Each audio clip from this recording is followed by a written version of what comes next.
there, welcome to BlockXL Artistry.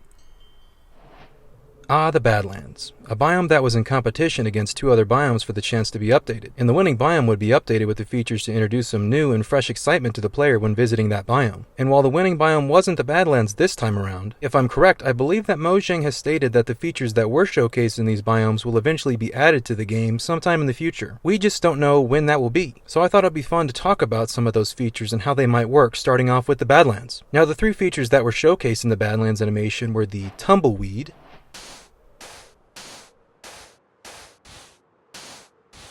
this fancy new cactus, and the Vulture. And before we begin, I'd also like to introduce to you Mellow Mode. It's basically the counterpart of this video that makes watching at night more enjoyable. Check it out by clicking the info card or the link in the description to watch this video in Mellow Mode. If it's not available yet, I should be posting it soon. So let's start this video off with the Tumbleweed. In the Badlands update animation, it seems like the Tumbleweed almost bumps into Yens because of their reaction to it rolling near them. So I imagine that the Tumbleweed will have some sort of collision mechanics, such as bumping into the player, more than likely dealing the same amount of hearts to the player that would be proportional to walking into a berry bush. But I've been thinking about these Badlands features, and how it could be kind of fun to connect some of their functions to each other. So we're going to talk about the Vulture for a minute. And in the Badlands pixel animation, Yen said that the Vultures are drawn to loot left behind by the player. But this puzzled me a bit, because if you were to lose a battle in the Badlands and respawn way back to where your bed is, more than likely you'd be respawning far away enough from the Badlands that you would probably unload any chunks that you dropped any loot in. And by the time you got back to your items, the likelihood of the Vulture interacting with any of your items is somewhat minimized, as it's mainly a foot race back to your items once you've loaded those chunks. But I could be wrong. But if that is the case, let's think of a solution to make this feature more engaging. Let's jump back to the concept of the Tumbleweed now. So besides tumbleweeds rolling around in the Badlands and occasionally bumping into you, what if when the tumbleweed rolled into you, not only would it poke you, but also cause you to drop an item, therefore causing you to try to pick up any treasures that you dropped that a nearby vulture might try to take? Maybe once you enter the Badlands, a vulture will begin tracking you and perch on any nearby fancy cactuses in efforts to grab any treasures that you might have dropped. That's why I like this tumbleweed idea, as it makes the likelihood of a vulture being drawn to your loot a bit more likely.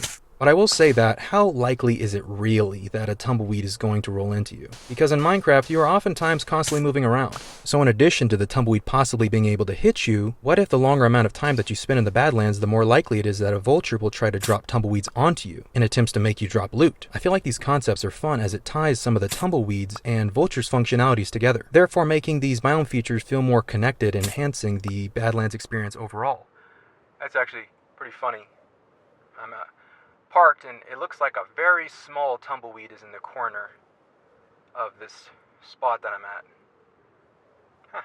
So now let's talk a bit about the fancy cactus and what its functionalities might be. So in the Badlands pixel animation, Jens touches the cactus and it kind of pokes him. And that's mostly all the information I got about the fancy cactus from the animation. So this should be interesting, but I will say that the vulture did use the fancy cactus as a place to perch on in the animation with Jens and Agnes. So maybe a fancy cactus might be the place a vulture returns to once it successfully obtained one of your items. Perhaps approaching the vulture when it's perched on a fancy cactus will cause it to fly away, and that would cause the fancy cactus to shoot out spikes. Almost like the fancy cactus has a defense mechanism that it uses whenever it's detecting something interacting with it. Maybe this is something that the vulture knows and even uses to its own benefit. Perhaps to make a vulture drop an item that it's carrying, you could throw a snowball at the vulture, as the Badlands is seemingly a dry place. So a snowball would probably startle a vulture, resulting in it dropping whatever it's carrying. Now back to the cactus. When Jens touches the cactus, it almost looks like the result of the cactus poking them sort of has a lingering effect. So maybe if you run into a fancy cactus or get hit by a needle that it shoots out, it would poke you multiple times if you touch it or get hit by it. But if you get hit by a fancy cactus needle, you could even drop an item each time it pokes you,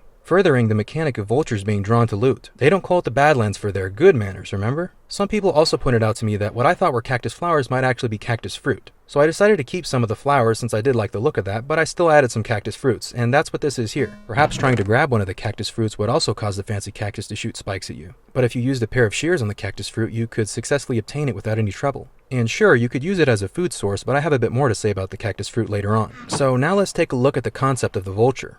I've actually been thinking about how the vulture could actually be useful in simple early game fast travel, and here's how. So this here is what I'm calling the treasure glove, and it can only be found through archaeology, making this a very unique item. I've encased it in terracotta to hint at it being found in a tougher block that you would need to use the amethyst chisel to retrieve. The amethyst chisel is a concept item from my Minecraft archaeology concept, which is my previous video, which you can watch here by clicking the info card or the link in the description. You may also notice different mineral types being displayed here with the treasure glove, and I'll talk about why that is in a bit. Now, the treasure glove is used for securely locking a mineral in place on top of the glove, and usually the treasure glove would be found with an empty mineral slot and equipped like this. Now, this concept is going to need some balancing to make sure it's not too overpowered, but first I'll explain. So what would this treasure glove do? Well, we all know that the vultures are drawn to shiny loot, so basically you would want to place the treasure glove on the ground and wait for the vulture to perch on it. You would then quickly run up to the vulture, and in doing so would make the vulture fly away with your treasure glove. And if you timed it right and successfully equipped the treasure glove before the vulture flew off, it would take you up with it. And because that vulture really wants that shiny diamond, it's not going to let go. But over time it will begin to glide back down, and once you've reached the ground, the vulture will fly off. But you'll still have your treasure glove, and you'll have traveled a good distance. Now, the actual distance that the vulture could take you is certainly a tricky one to solve, because this is meant to be a method of early game fast travel, like I said. It's not at all meant to be better than the elytra, but we can just say that the vulture would fly you a far enough distance that it would still be worth using. I'd also like to mention that you wouldn't be able to control the direction that the vulture was going. You could only choose the direction that you want it to take you by facing the direction that you want it to go when you place the treasure glove on the ground. And my next idea is to balance the treasure glove a bit more. And that is, after about 4 uses of the Vulture fast travel method, the mineral will break and you'll need to replace it with another singular mineral. So the fact that there's a bit of risk and reward,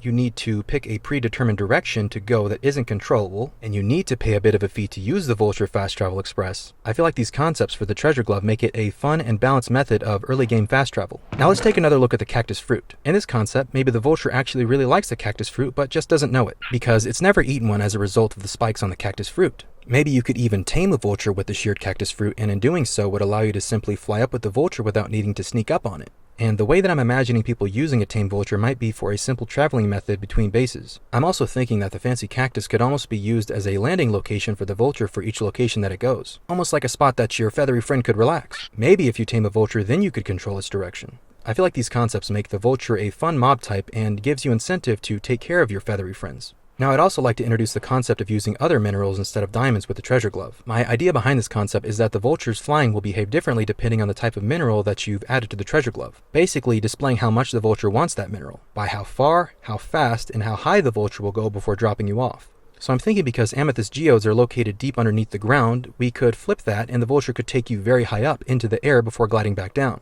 This could be very useful if you have a sky base that the vulture could fly you right up to. Possibly diamond could have the vulture fly you fast and far away, while gold could allow the vulture to fly you a shorter distance at a slower pace because it's more common. And maybe an emerald would allow the vulture to take you high up into the air, but not as high as amethyst. Each mineral could have its own unique purpose and situational use. I hope everybody likes the new sound quality.